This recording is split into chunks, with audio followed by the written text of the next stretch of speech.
let's hop into our first topic, and unfortunately, it's a heavy topic, and it has to do with COVID. Unfortunately, the pandemic itself. And as the recording of this podcast, I believe the date is January 10th, 2021, and the tweet from Shams Shashurna from the Athletic. I want to read this. This says the Boston Celtics Miami Heat game tonight has been postponed. Sources tell The Athletic in Stadium a Heat player has returned an inconclusive test, and team does not have required 8 players to proceed with the game tonight due to contract tracing. So this seems to be just a massive issue for the league and resembles a lot of their counterparts in the NFL, Major League Baseball, etc. And it proves, I think, once and for all, unless you're in a bubble type environment or you're in an environment with the UFC in which you have all your talent headed towards one destination and all that talent leaving that destination afterwards, if they're going to be traveling around to multiple cities multiple times per week, it's impossible for these guys not to get COVID. It's just too difficult. I want to read you some more news here. Just regarding what's happening, because I think this is a pretty serious issue. And as I discussed with Hyken, the consequences of this, even if a player is healthy, um, getting COVID and they have no symptoms, 8 months from now, will the league be liable if that player has health problems down the line? We just don't know enough about this virus to really know one way or another. So it really is just a super scary situation. And I want to read this comment from Vincent Goodwill at Yahoo Sports. Very, very scathing comments from him. This is what he has to say. The league tried its best, but it can't control all of life's variables, nor it can follow other professional sports as guides. Major League Baseball nearly turned disastrous at the end of the World Series, a scenario the NBA can't afford. The NFL is a soulless as it is single-minded on collecting every last dollar it is owed, and its games being once a week makes it easier to contain the virus while insisting the show must go on. Travel is limited, especially compared to the up, down, in out culture the NBA schedule naturally provides. And because the NBA isn't as outwardly ruthless, towing the line as partly corporate entity, part civic asset, it's hard to come to grips with its players coming down with the virus and there be no swift reaction from Silver and the league office. And one more thing, Matt, before I turn it over to you. There's a podcast that covers the NBA Dunktown as a female-only podcast. They said, a direct quote from them, we've come to the decision to no longer cover the current NBA season unless changes are made to protect the health and safety of everyone involved, players, staff, families, support workers, etc. The show will continue to the show will continue with guest interviews and other content that we do during off season. No judgment for anybody that will be continuing to watch games because we fully understand it's a needed escape for many, but it did not feel right for us for the time being. Love you. I noticed this was happening all over the internet yesterday when I was conducting the interview.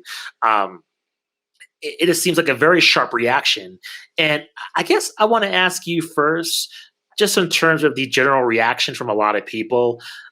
For instance, from Dunktown, I'm glad they actually took that action if they felt that way instead of just, still watching games and still having a massive problem with it. So what do you make of all this, man? Do you think the NBA can pull this together? Do you think they underestimated being outside the bubble? What do you make of this situation?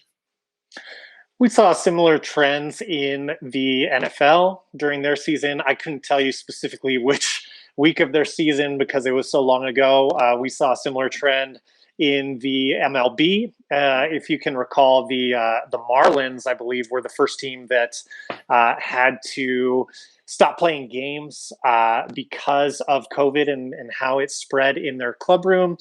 When you look at what's going on with COVID. I mean, I think the NBA is just kind of a microcosm of everything else that's going on. This is super contagious.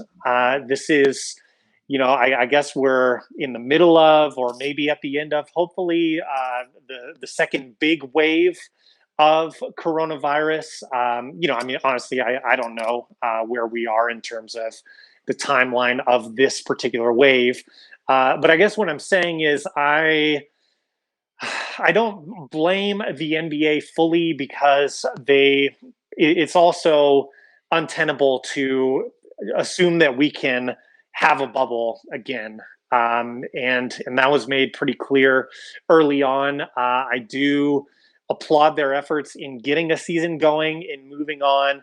Um, Data wise, if we look at populations that are typically seriously impacted by the coronavirus, the NBA players should be at very, very, very, very low risk. But I have obviously you're spot on with long term effects. We just don't know at this point, and there is risk involved, just as there's risk in getting your car and getting in your car and going to get groceries, or whatever we're doing in daily life now. So I don't know, for myself personally, I guess I take the stance of waiting to rush to criticism of the NBA in particular. I think they have shown a long history at this point of caring for their players. I mean, especially under Adam Silver, caring for their players, trying to ensure their safety.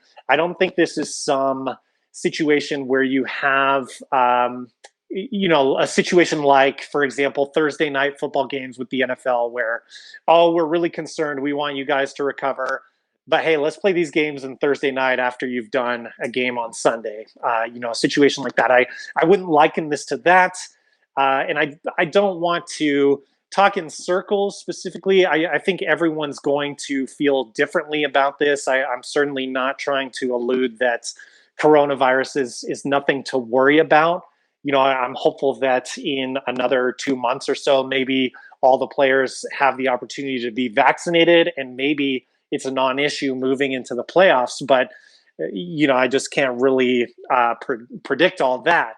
I don't know. Those are just kind of my thoughts, based on what I'm hearing and what you've laid out to me. We have really strange situations like joking yesterday that the 76ers were going to put Dwight Howard at point guard. I don't know if you saw some of that talk on No. Twitter, since they had 7 players on their roster against the Nuggets. And I think, my hope would be, and obviously I can't say this with any sort of certainty, but my hope would be that this is going to be a 2 to 4 week period where this spreads a little bit during the league, and then hopefully it becomes, maybe within like 2 or 3 months, I hope it's a non-issue. And obviously, goes without saying, both you and I, of course, hope these players don't contract any long-term issues or things like that. Obviously, nobody hopes for that. So I don't know. Do you have further thoughts on this?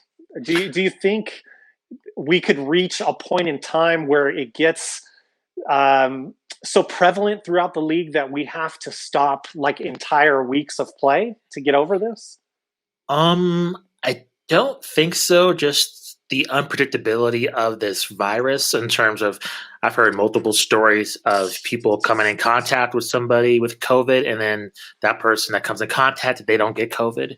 It's so mysterious. And we've seen the opposite, where one person comes in contact with multiple people, and that single person has COVID, and unfortunately, those family members, they succumb to the virus. So it's just so unpredictable right now. I think, based on your facts, Matt, I think you're correct in your assessment that the NBA players are at a age and at a physical health level that they can fight it off at best they can. However, it's just so risky. I do think the NBA is just going to power through no matter what, at all cost. And I think as Sean Highkin put it, putting all these guys in a bubble for 7 months it's just not possible. It's just not doable from a money standpoint. You need to have these NBA arenas being played in, and this having games being set, and you just don't know where these players are getting the virus from, right? Are they getting it from the plane? Are they getting it when they go home to the grocery store? What are they doing inside? I mean, you can't ultimately police these people 24/7. It's impossible compared to the bubble in which we discussed the drastic measures that they were taking. So ultimately, I wish I had a better answer for you, man, but I don't know what's going to happen.